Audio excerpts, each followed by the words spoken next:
Terima kasih Anda masih bersama kami di Nusantara Petang. Pemirsa, biasanya atau pada tahun-tahun sebelumnya, perayaan Hari Kemerdekaan Republik Indonesia selalu dimeriahkan dengan berbagai perlombaan. Namun tidak tahun ini karena pandemi COVID-19 masih terus melanda. Dan untuk mengetahui tempat-tempat di Jakarta yang biasanya ramai perayaan Hari Kemerdekaan, ini juga tidak ada kemeriahan yang berarti. Dan juga untuk mengetahui bagaimana hal ini mempengaruhi masyarakat Indonesia, kita akan berbincang-bincang dalam dialog Nusantara Petang.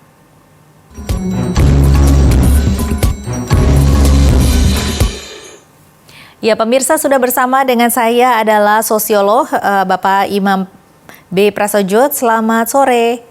Selamat sore. Ya, Pak Imam. Ini ya tentunya kita memperingati hari ulang tahun kemerdekaan Republik Indonesia yang tahun ini menginjak usia 75 tahun, tentunya dengan keprihatinan juga karena kita sedang mengalami pandemi COVID-19. Ini bagaimana menurut Anda secara sosiologi begitu ya, bagaimana dampaknya terhadap masyarakat Indonesia? Ya, tentu pandemi COVID ini kan sebelum ditemukan vaksin, cara kita menghindar supaya tidak tertular itu kita berhati-hati di dalam berinteraksi, terutama di saat kita menghadiri kerumunan, ya, terus kemudian berdekat-dekatan. Oleh karena itu, ini tentu akan mempengaruhi bagaimana perayaan itu dilakukan. Tetapi sebetulnya 75 tahun negeri ini berjalan, memang mungkin ini adalah saat yang paling tepat ya untuk melakukan kontemplasi, untuk melakukan perenungan. Ini sekarang kita sedang menghadapi sebuah musibah, bahkan oleh banyak negara atau pimpinan-pimpinan di Jerman misalnya, ini dianggap sebagai musibah yang terbesar setelah Perang Dunia Kedua. Misalnya Merkel ya, kanselir Jerman itu mengatakan ini musibah yang terbesar setelah Perang Dunia Kedua. Nah, bagi kita ini juga kita tidak tahu ya kemana arah musibah akan menuju. Apakah kita akan terus ya harus bertahan, ya apakah mudah-mudahan cepat gitu. Ini semua masih belum, ketidakpastian masih sangat tinggi. Nah, oleh karena itu kita harus betul-betul mengencangkan ikat pinggang, kita harus berhemat, kita harus lihat kanan kiri, jangan sampai saudara-saudara kita ada yang tercecer, termarginalkan dalam situasi yang sangat sulit seperti ini. Jadi perenungan itu yang saya kira perlu kita galakkan dan harus waspada terhadap apa yang terjadi pada saat ini. Iya, ini keadaan ini akan membuat kita semakin bersatu atau justru akan membuat kita semakin tercerai-berai? Mudah-mudahan kita akan menjadi semakin merekat ya, karena keselamatan kita juga akan tergantung pada keselamatan, sangat tergantung dari perilaku orang lain. Nah, oleh karena itu pada saat kita memakai masker misalnya, itu tidak hanya melindungi diri, tetapi itu mempunyai makna kita juga melindungi orang lain. Nah, dalam situasi seperti ini, ada yang terpuruk di satu tempat, itu juga pengaruhnya akan membuat dampak di tempat lain. Nah, jadi kita itu harus saling bahu-membahu, ya. Dan mudah-mudahan nanti pada saat vaksin sudah mulai harus dites, itu kalau saya lihat di beberapa negara yang lain itu orang berduyun-duyun untuk menjadikan dirinya volunteer, ya, menjadikan diri relawan untuk ikut bergabung, mau dijadikan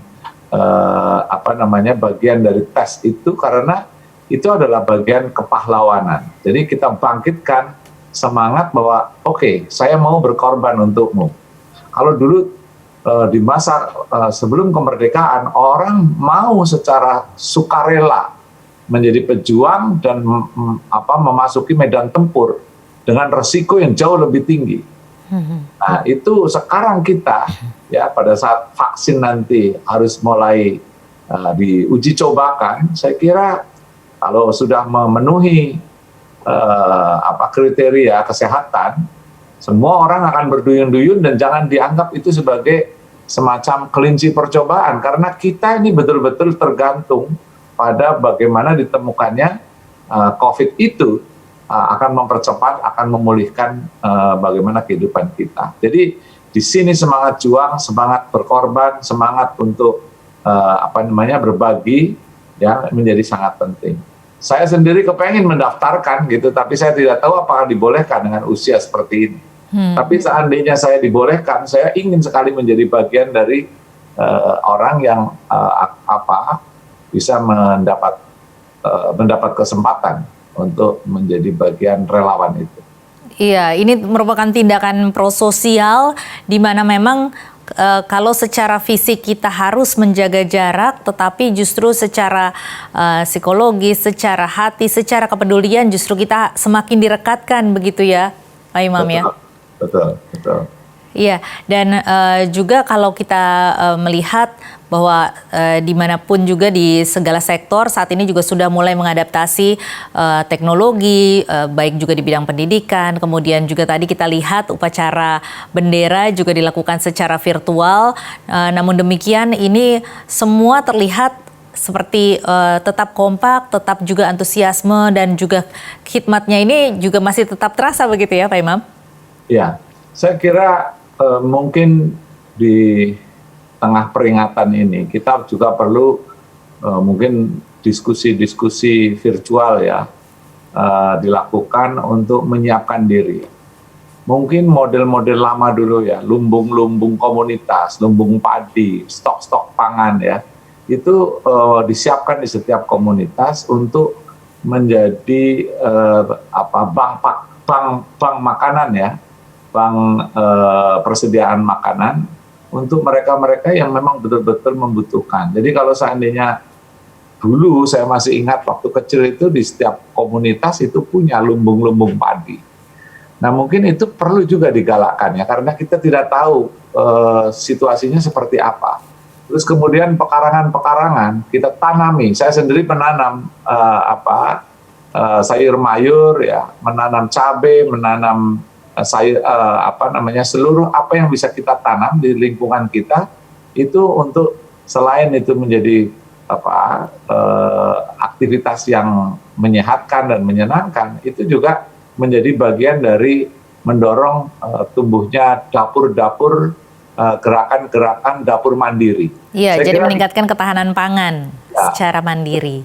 Gerakan dapur mandiri menjadi sangat penting ya, betapapun kecilnya pekarangan kita, tetapi menurut saya sekarang itu harus dimanfaatkan sehingga kalau itu nanti dijumlah, digabungkan, itu akan menjadi sebuah kekuatan. Paling tidak kita harus bertahan di dalam mengantisipasi apapun yang kemungkinan terburuk ya, walaupun kita berharap yang terbaik. Nah ini kalau kita melihat salah satu yang mungkin tidak pernah kita pikirkan sebelumnya, di mana upacara bendera dilakukan secara virtual, tetapi hari ini kita berhasil melaksanakannya dan ini tentu tidak mengurangi kekhidmatan. Ini apakah bisa menjadi tolak ukur ataupun kedepannya akan kita lakukan lagi seperti itu atau bagaimana? Saya kira ini ya dengan adanya COVID di tengah musibah ada hikmah. Ya, ini saya sudah 3 hari ini itu mengadakan webinar, mengadakan pertemuan-pertemuan, dan saya tidak pernah menyangka bahwa ini sangat memudahkan kita berbagi ilmu.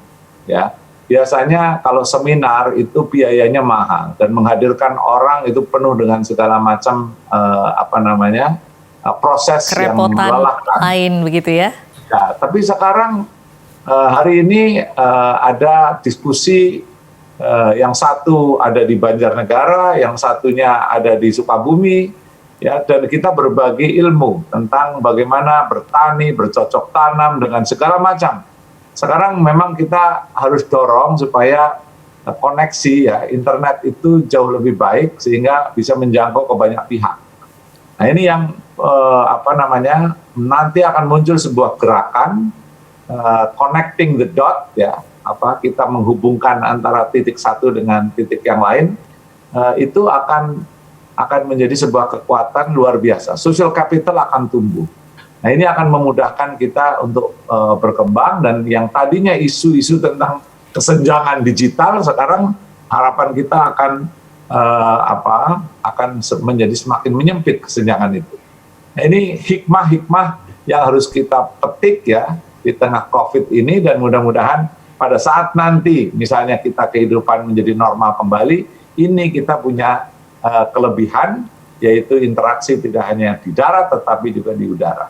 Baik, ya memang di tengah kesulitan yang tentunya ke depan jalannya kita tidak tahu seperti apa, apakah mungkin akan semakin terjal, apakah tantangannya akan semakin besar, tetapi tentu ada hikmah yang bisa kita ambil, dan tentunya bisa dimudahkan juga dengan saat ini kita harus bisa beradaptasi dengan teknologi, dan seperti apa yang dikatakan oleh Presiden Joko Widodo, ini juga kita harus bisa jadikan ini sebagai momentum kebangkitan Indonesia untuk mengejar ketertinggalan dari negara-negara lain. Baik, terima kasih Pak Imam Prasojo atas waktunya dan kesediaannya bergabung bersama kami di Nusantara Petang.